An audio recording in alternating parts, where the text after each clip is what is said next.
কোন গোপনে মন ভেসেছে ধারাবাহিকের নতুন পর্বে দেখা যায় যে নিজের ভুল বুঝতে পেরে নতুন করে শ্যামলীর সাথে অনির বিয়ের ঘোষণা দিল অপরাজিতা। আজ তিশা অরুণাভর সব মুখের সামনে খুলে দিয়েছে শ্যামলী। প্রথমে অনি শ্যামলীর কোনো কথা বিশ্বাস করতে পারছিল না, পরে শ্যামলী তাদের চোখের সামনে সব সত্য দেখিয়ে দেওয়ায় চমকে ওঠে সবাই। এতদিন ধরে সমস্ত জারি জুড়ি সবকিছু আজ ফাঁস করে দিল শ্যামলী। অনির মাও সেখানে চলে এসেছে। এসব কিছু দেখে অনির মা এসে তিশা ও অরুণাভকে কষিয়ে থাপ্পড় মারল অনির মা। সবকিছু দেখে এক এক সবাই এসে তিশা ও অরুণাভকে থাপ্পড় মারে সবাই।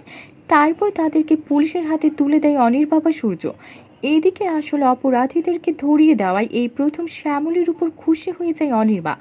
তাহলে কি এবার এতদিনের সমস্ত রাগ মিটিয়ে নিয়ে এবং নিজের ভুল বুঝতে পেরে বাড়ির সকলের সামনে শ্যামলী ও অনির আবারও নতুন করে বিয়ে দেওয়ার ঘোষণা দেবে অনির মা অপরাজিতা, নাকি খুশি হয়ে অফিসের সমস্ত দায়িত্ব শ্যামলীর হাতে তুলে দেবে অপরাজিতা?